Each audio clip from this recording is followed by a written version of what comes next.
நான் வந்து கஷ்டப்பட்டால் கூட பரவாயில்ல, ஆனால் என் மருமக மட்டும் நிம்மதியாக இருக்கவே கூடாது அப்படின்னு நினைக்கிற மாமியாருங்க வந்து இன்னும் இருக்க தான் செய்கிறாங்கல்ல.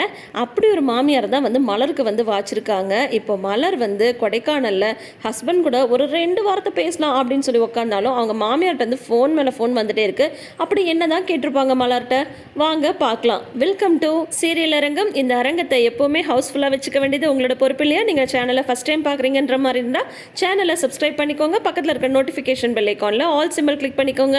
அழகே அழகு. இன்னைக்கு ஏப்ரல் 23 ஜோராக வந்து தமிழ்நாட்டில் எலெக்ஷன்லாம் நடந்துட்டு தான் இருக்குது அப்படின்றது ஒரு விஷயத்தை நம்ம வந்து பார்த்தாலுமே, இன்னொரு பக்கம் இன்னும் பஸ் கிடைக்காம பஸ் ஸ்டாப்லேயே வந்து வெயிட் பண்ணிட்டு இருக்கிற மக்கள் வந்து இன்னுமே நிறைய வீடியோஸ்லாம் போட்டுட்ருக்காங்க. தீபாவளி பொங்கலுக்குலாம் எக்ஸ்ட்ரா பஸ் விடுறீங்க, ஏங்க எலெக்ஷனை வந்து நீங்கள் ஒரு பொருட்டாகவே எடுத்துக்கலையா? நிறைய எக்ஸ்ட்ரா பஸ்ஸஸ் வந்து விட்டுருக்கலாமே. ஏன்னா ஒரு நாள் தான் ஆஃபீஸ் வந்து லீவ் கொடுத்துருக்காங்க. அதுக்குள்ளார சொந்த ஊருக்கு போயிட்டு ஜனநாயக கடமையை ஆற்றிட்டு மறுபடியும் திரும்ப இங்கே வரணும் இல்லையா? இந்த மாதிரியான வீடியோஸ் பார்க்கும்போது உண்மையிலேயே ரொம்ப கஷ்டமாக இருக்குது. எல்லாருமே அவங்களோட ஓட்டை கேஷ் பண்ணணும்னு தான் நினைக்கிறாங்க. ஆனால் அதுக்கான வாய்ப்புகள் வந்து தரப்படாதது போது ரொம்பவே கஷ்டமாக இருக்குது.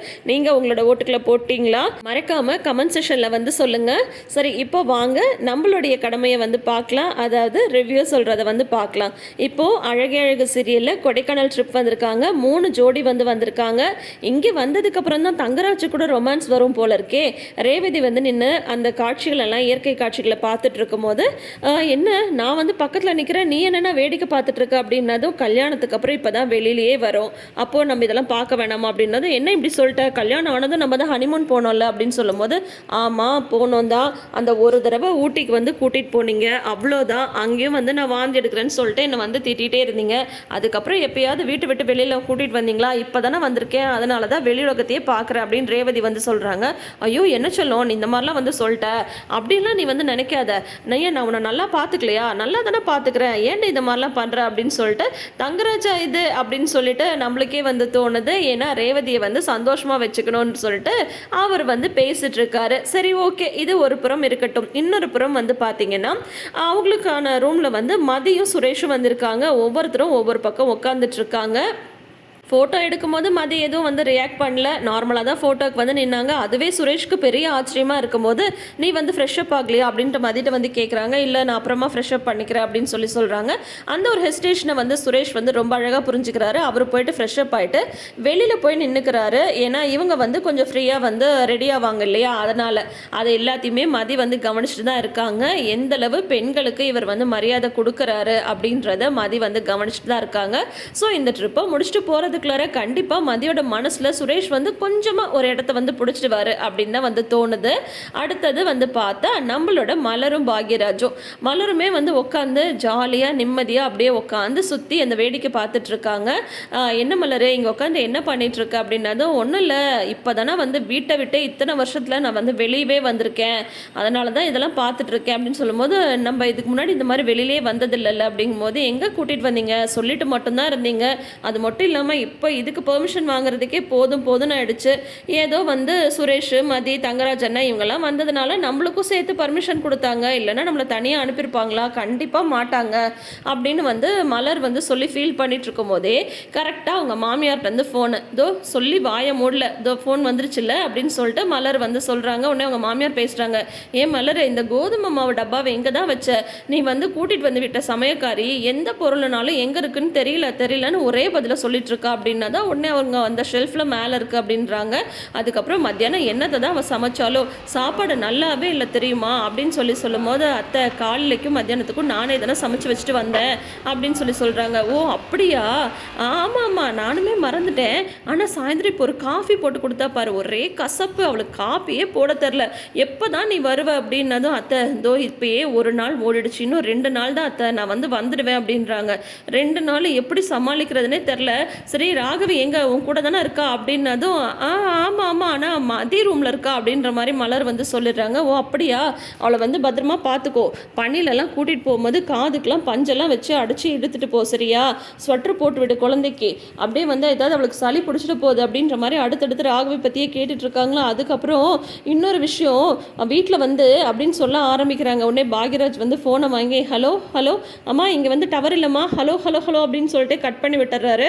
பரவாயில்ல பரவாயில்லையே இந்தளவாவது உங்களுக்கு வந்து புத்தி வேலை செய்யுது அப்படிங்கும்போது பின்ன என்ன மலர், நீயே வந்து இப்போ தான் வெளியில் வந்து சந்தோஷமாக வந்து உட்காந்து வேடிக்கையாவது பார்க்குற, வீட்டில் வந்து உன்னை அடைச்சி வச்ச மாதிரி இருக்குல்ல அப்படின்னதும், எங்கே அடைச்சி வச்சதோட மட்டும் இல்லை கிச்சனையே வந்து தாண்ட விடலையே, கிச்சன்லேயே தானே நான் இருப்பேன் எப்போ பார்த்தாலும் அப்படின்ற மாதிரி மலர் வந்து அவங்களோட வேதனையை சொல்லிட்டு இருக்காங்க. ரொம்பவே கஷ்டமாக தான் இருக்குது. ஏன்னா பார்த்தீங்கன்னா இப்போது ஒரு நாள் ஃபுல்லாக நம்ம வீட்டிலேயே இருக்கோங்கும் போது அந்த ஒரு 10 நிமிஷம் ஷாப்பிங்கு ஒரு பொருள் வாங்க அப்படின்னு வெளியில் போனால் கூட அப்பாடா அப்படின்ற மாதிரி வந்து இருக்கும். அது வீட்டில் இருக்கிற பெண்களுக்கு தான் அந்த கஷ்டம் என்னன்றது புரியும். இப்போது வீட்டிலையே நம்ம இருக்கோம்னாலும் நம்ம வந்து சுதந்திரமாக இருந்தால் அது நம்ம கஷ்டமாக தெரியாது. 24 மணி நேரமும் நம்மளை ஒருத்தங்க கண்காணிக்கிறாங்க, இது செய் அது செய்யுன்னு சொல்லிட்டு ஆட்டி படைக்கும் போது அப்பப்போ மூச்செல்லாம் வந்து திணறிடும். இப்போ தான் வந்து ஒரு நிம்மதியாக மூச்சே விடுறாங்க மலர் அப்படின்ற மாதிரி எனக்கு வந்து தோணுது. இப்போ பார்த்தா தங்கராஜ் வந்து சுரேஷை தனியாக விடவே மாட்டேன்றாரு. தனியாக விட்டால் தானே மதி கூட அவர் வந்து பழகுவார். இப்போ பார்த்தா இவர் கூடயே உட்காந்துட்டு அங்கே ரேவதி என்ன பண்ணுறாங்க, பாக்யராஜ் என்ன பண்ணுறாங்க அப்படின்னு பார்த்துட்டு சுரேஷ்கிட்ட குறை சொல்லிட்டே இருக்காரு. பாரு உங்கள் அக்கா ஏதாவது என்ன கண்டுக்கிறாளா அப்படி இப்படின்ட்டு. ஏங்க நீங்கள் வந்து சுரேஷை மதிக்கிட்ட அனுப்புனா ஆட்டோமேட்டிக்காக ரேவதி உங்கள் பக்கத்தில் வந்து உட்காந்து பேச போகிறாங்க. இவர் தான் சுரேஷை ஒரு இன்ச்சு வந்து விட மாட்டேன்றாரு. மச்சா மச்சா மச்சான்னு கூடையே வச்சிட்ருக்காரு. அதுக்கப்புறம் அங்கே வந்து பார்த்தா மதி, மலர், பாக்யராஜ், ரேவதி 4 பேரும் வந்து அந்த ஃபயர் கேம்ப் நடக்கும் இல்லையா, கேம்ப் ஃபயர், அந்த இடத்துல உட்காந்து பேசிகிட்டு இருக்காங்க. நம்ம 2 பேரும் தான் முதல்ல வந்துட்டோம் போல அப்படின்ற மாதிரி வந்து மதியும் ரேவதியும் வந்து பேசிகிட்டு இருக்கும்போது அப்போ வந்து பாக்யராஜும் மலரும் கரெக்டாக வராங்களா. வரும்போது வந்து பார்த்தா உடனே அவங்க அண்ணன் பக்கத்தில் போய் உட்காந்துக்கிறாங்க ரேவதி. இவங்க 2 பேரும் எப்போவுமே இப்படி தான் அப்படின்ற மாதிரி மலர் வந்து சொல்லும்போது, ஆமாம் நானும் எங்கள் அண்ணனும் எப்போவுமே ரொம்ப க்ளோஸ் அப்படின்றாங்க. அப்போ பாக்யராஜ் சொல்கிறாங்க, ரேவதி எப்போவுமே எது வேணும்னாலும் முதல்ல என்கிட்ட தான் கேட்பா அப்படின்னு சொல்கிறாங்க. ஆமாம் எனக்கு எங்கள் அண்ணனை தான் ரொம்ப ரொம்ப பிடிக்கும் அப்படின்னு சொல்லும்போது, நீங்கள் படிச்சிருக்கீங்க தானக்கா அப்படின்னு சொல்லிட்டு கேட்குறாங்க மதி. ஆமாம் அவள் வந்து டிகிரி முடிச்சிருக்கா, அவள் சூப்பராக படிப்பா, அவளை மட்டும் இன்னும் படிக்க வச்சுருந்தா நல்லா படித்து சூப்பராக ஒரு வேலைக்கு வந்து போயிட்டு இருந்திருப்பா அப்படின்னு சொல்லிட்டு பாக்யராஜ் வந்து சொல்லிட்டு இருக்காங்க. எனக்கு எங்கள் வீட்டிலேயே எங்கள் அண்ணனை தான் ரொம்ப ரொம்ப பிடிக்கும், எங்கள் அண்ணனுக்கும் என்ன தான் ரொம்ப பிடிக்கும், எனக்கு எது வேணும்னாலும் நான் வந்து எங்கள் அப்பா அம்மாட்ட கூட கேட்க மாட்டேன், எங்கள் அண்ணனை தான் கேட்பேன் அப்படின்னு சொல்லிட்டு ரேவதி வந்து ரொம்ப ஆசையாக அவங்க அண்ணனுக்கும் அவங்களுக்கும் இருக்கிற பாண்டிங்கை பற்றி சொல்லிட்டு இருக்காங்க. அதை கேட்கும்போது மதிக்குமே ரொம்ப நல்லாயிருக்கு, எவ்வளோ அழகான ஒரு பாண்டிங் இல்லை அப்படின்னு சொல்லிட்டு. பாண்டிங் அப்படின்றது எப்போ வரும்னு சொல்லிட்டு பார்த்தீங்கன்னா 2 பக்கத்துலேருந்தும் வரணும். நம்ம மட்டும் வந்து நம்மளோட பாசத்தை கொட்டி அந்த பக்கம் இருக்கிறவங்க அதை கண்டுக்கலைன்னா அதை விட ஒரு பெரிய வழி கிடையவே கிடையாது. அதையும் நிறைய பேர் வந்து லைஃப்பில் அனுபவிச்சிருப்பீங்கன்னு சொல்லிட்டு நான் நினைக்கிறேன். நம்ம வந்து அவங்களுக்காக அவ்வளோ கேர் பண்ணுவோம், ஆனால் அவங்க வந்து நம்ம இருக்கோமா இல்லையான்னு கூட கண்டுக்க மாட்டாங்க. என்னதான் மற்றவங்க மேலே பிரச்சனை இருந்தாலும் கூட பிறந்தவங்களை வந்து விட்டுடலாமா, விடக்கூடாது இல்லையா. பார்க்கலாம், நிறைய பேருக்கு நிறைய விஷயங்கள் வந்து மாறும். ஸோ இதை பற்றி நீங்கள் என்ன நினைக்கிறீங்கன்றதை மறக்காமல் கமெண்ட் செக்ஷனில் சொல்லுங்கள். இன்றைக்கி அழகே அழகு சீரியல் நல்லா சூப்பராக ஒரு கவிதை மாதிரி வந்து போச்சு. இதுக்கிடையில் வந்து பார்த்தீங்கன்னா ரேவதியை வந்து நீ வீட்லேயே வேலை செஞ்சிட்ருக்கல்ல, இப்போ தானே வெளியே போயிருக்க, சந்தோஷமாக இரு, மாப்பிள்ளை கூட சந்தோஷமாக பேசிட்டு சண்டை போடாத அப்படின்னு சொல்லிட்டு லக்ஷ்மி வந்து அவங்க பொண்ணுக்கு அட்வைஸ் பண்ணுறாங்க ரேவதிக்கு. ஆனால் மலருன்னு வரும்போது மலர் இந்த டப்பா எங்கே வச்ச, அந்த பொடி எங்கே வச்ச அப்படின்ற மாதிரி கேட்டுட்ருக்காங்க. டிப்பிக்கல் மாமியார் இல்லை, அப்படி தான் நிறைய பேர் இருக்காங்க. ஸோ இனி அடுத்தது நாளைக்கு என்ன நடக்க போகுது அப்படின்றத வெயிட் பண்ணி பார்ப்போம். உங்களுக்கு நம்ம சேனலும் நம்ம ரிவ்யூவும் பிடிச்சிருந்ததுன்னா சேனலை சப்ஸ்கிரைப் பண்ணிக்கோங்க.